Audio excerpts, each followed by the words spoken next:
what his silence and ambiguity is telling you, girl. Now we all know this girl, we all know this young lady, we all know this lady. There is that moment and that time when you really want to know what's going on in your relationship. Like, what is going on here? Are we dating? Are we not dating? What's going on? Or you have been dating and you've been in this relationship, but now you want a bit more commitment. Maybe you want a ring on your finger, and hello, the more you ask him, the more you lean towards trying to get more clarity, the more ambiguous it seems, and the less clarity you have, and the less he's willing to talk about it. Maybe, you know, something happened and he's sending you these mixed signals. You know, he's always very sweet to you, but you kind of feel like you're broken up, and you're in this really confusing world where you really don't know whether to move forward, sideways. You're just in this world where you have gone towards him. And you know, if a lot of girls, you call me ladies and you're like, girl, I don't know what's going on. Maybe we slept together and now he's not calling, and I try to call him to see what's what, and of course it is crickets, or he's giving me stories about his family or whatever. But in your heart of hearts, as you listen to me, you're thinking, yeah, I feel like I am getting the runaround. He's running me around. This boy be playing me. Okay, and you kind of feel like I'm in this place where I'm neither here nor there, and I am so confused. And Chengi, can you just give me some clarity?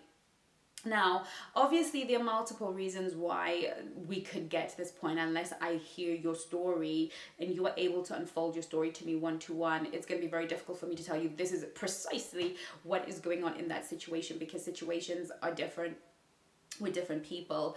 But I can definitely tell you that when a man, in general, this is and in general, when a man is being ambiguous or silent over a matter that is really important, there are a few things that are going on. Number one, it's because he is usually setting you up for disappointment. Okay? Yes. Whatever the case, whatever may have happened, the moment a man is ambiguous, what he is doing is giving himself room to find a better option. That better option might not necessarily be another woman, but maybe even the better option of being without you. In some way, shape, or form, he has decided that you are not the one. You are not the one that he has to be with, the one that he's ready to commit to. But you give too much love, and you give the trade-off, what he gets from you is too much to simply walk away from. And he has his own fears that he might not get better. And if he doesn't get better, he doesn't want to have given up on great, because men who are not, you know, playing fair with women, or men who are selfish, or some men in general, they don't want to ever leave themselves without options. Men don't like having a feeling of famine. You know, they're not like us girls. We don't mind being alone. We don't want to be, but we'll be alone rather than lie and cheat or whatever. We'll just be alone and feel like we can find somebody else, or just be alone and call our girlfriends and figure out something. But men don't like to not have options. They don't like to be zero options. They like to feel like there's a little burning ember over there. The idea of a lonely night with nobody, completely nobody, is a little bit more terrifying for them. It's just the way the kind of hunter-gatherers, they like to hunt women and gather around themselves resources, right? So whether it's a sexual thing for them, or just even somebody to banter with or emotionally tune into, they don't want to leave themselves without that feminine energy or that female energy to connect with.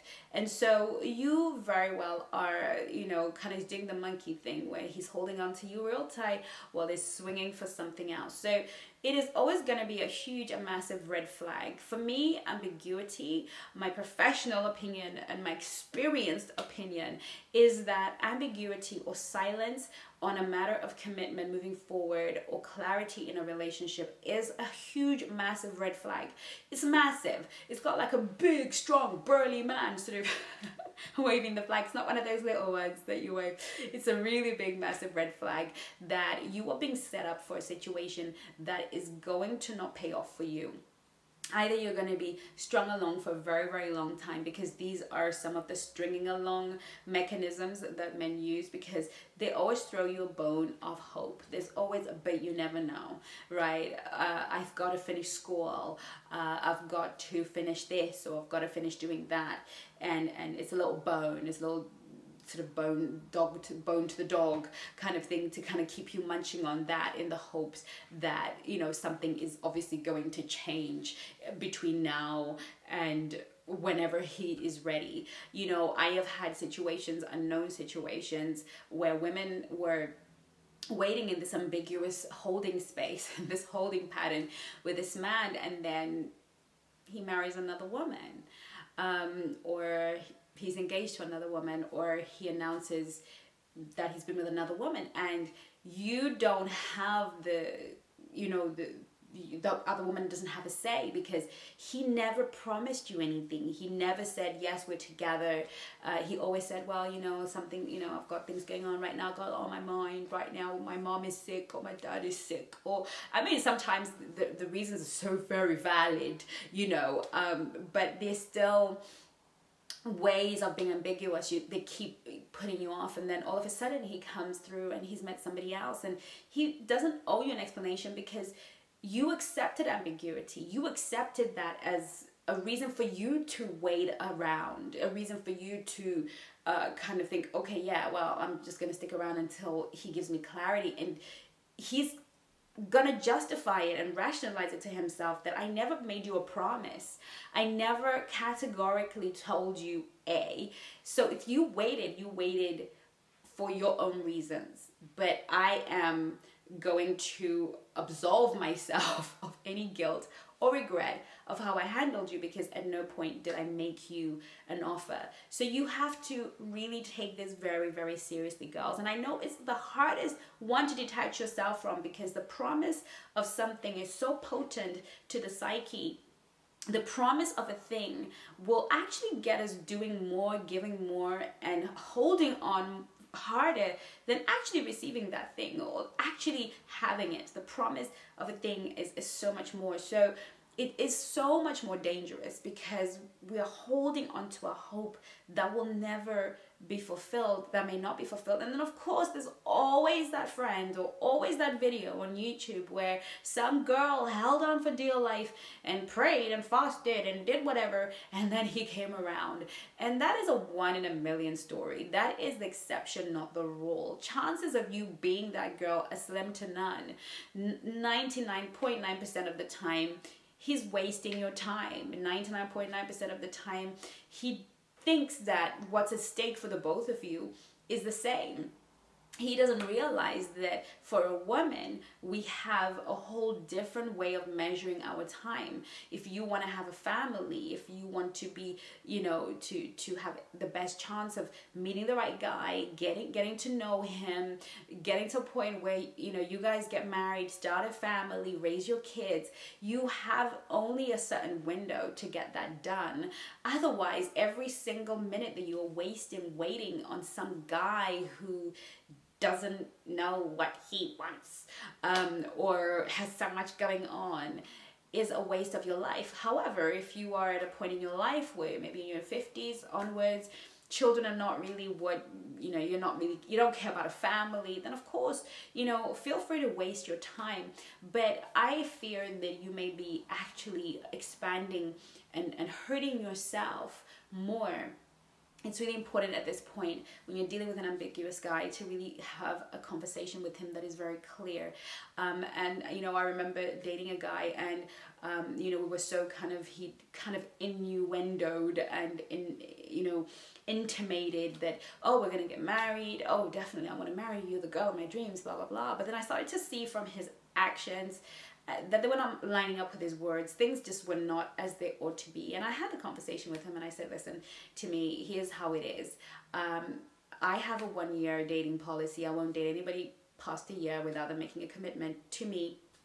And I told you that when we first met, because I'm very clear with communication for this very reason. And of course, go to my website and download all of my masterclasses and my courses, and you will learn these things. And I said to him, listen, as I said to you in the beginning, I will only date a guy. We're now 12 months in, and there's no ring, and I don't see from your actions that there will ever be a ring.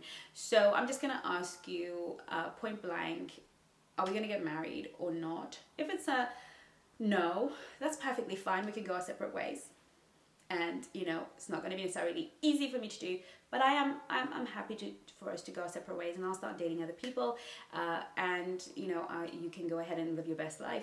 And if it is yes, I need a ring and a date. We're past conversations, and of course, if your answer that you're going to give me right now is not clear, I'm going to take that as a no, and that's going to be the end of that. And of course, he was ambiguous. He gave me the whole, well, there's so many things I have to do right now, and but definitely, I'm kind of looking at another 3 months, and in 3 months, whoever I end up with is definitely getting a ring. Like, I'm that serious about getting married or whatever, he said to me at the time. But I kind of knew it was coming, so I said to him, I tell you what, thank you for being honest, but like I said, if your answer to me is not a hard yes or a hard no, then anything in between I'm gonna take as a no. So I'm gonna end this relationship. This is the end of this relationship. I'm really sorry, but somebody has to take, and I need you to know that I will be moving on and dating other people, and I wish you the best. And I've never looked back, right? And that was the end of that, and we parted ways as friends. It wasn't, it wasn't anything. There wasn't any whatever, and I could tell that he was sad, but I could tell that he was not ready. But guess what? I saved myself a lot of emotional trauma, a lot of time, a lot of humiliation, just a lot of stuff, and no regrets, right? And that's what a high value woman has to do. You can't be here, and I met somebody way off. I think my ex-fiance, I met him pretty much 8 weeks after, and we got engaged quite quickly, and it was those of you who know that story. So you can always find somebody else who is high value and wants to marry you. You don't have to kind of be holding on, and I love telling that story, because sometimes we feel like this is it, but actually if I'd held on to him, I wouldn't have met my ex-fiance. I wouldn't have had that experience of building myself up and knowing, actually, yeah, I am that girl that men want to marry. And it's always been really me not being ready. But, there's always been that option. And it was good for me, good for my emotional health. Because when you're in a relationship with somebody who doesn't want to commit to you, you start to feel like you're not worthy. You start to feel like something is wrong with you, or something is missing in you. And so letting that go beyond the time frame that you have given that person is only harming yourself. So it's really crucial and really important that we have clear conversations with people. I always talk to you girls about setting up the relationship from hello, and I'm going to be working on the high value dating guide for you girls, so that all of these things are in there. But I always talk to you girls about setting it up. I harp on about the setup. A relationship is as healthy as how it was set up in the beginning. And I'm not going to go too much into it because this video is getting way too long. But it's really about setting up your communication from day one, so that if he's going to run, you want him to run before emotions are involved. You want a man to run from you because your standards are high, because your boundaries are clear, and because you know what you want and he's not on the same page. You want to present yourself in such a way that men run. And the ones that stick around always knowing that there is a ticking clock, and you're not going to take any of their nonsense, because preserving your heart, protecting your heart through the dating process is so important for you to have a healthy and happy marriage. Because dating is not the destination, right? We want to get married. We want that commitment. We want to have our forever person. Whether for you it's marriage or mating or whatever your beliefs and whatever your desires, the dating is not the destination. The dating is the journey, and we've got to journey smartly, and we've got to journey in such a way that we leave something for the high value, quality, amazing man that's going to do right by us, that's going to commit to us, that's going to honor us and respect us and provide and protect and cherish and be our hero, right? We need to be leaving our souls intact. And so it's so important that we journey with integrity. We journey with a self-preservation that allows us to also be vulnerable and open to the process. But you know, it's really important that we do not entertain ambiguity. It's really important that we don't entertain silence.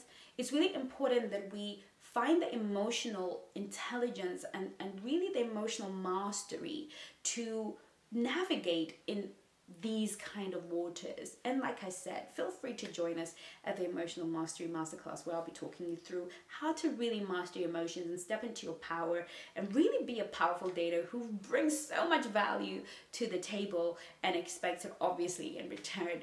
And furthermore, if you're watching this video way after the masterclass, don't despair. You'll be able to download it off my website. Of course, you won't have the chance to ask questions, etc. On the live masterclass, but you will get all the information that I'll be teaching the girls. So I look forward to seeing you on my next video. It is such a pleasure. I will see you soon. In the meantime, take care of you. Love you lots.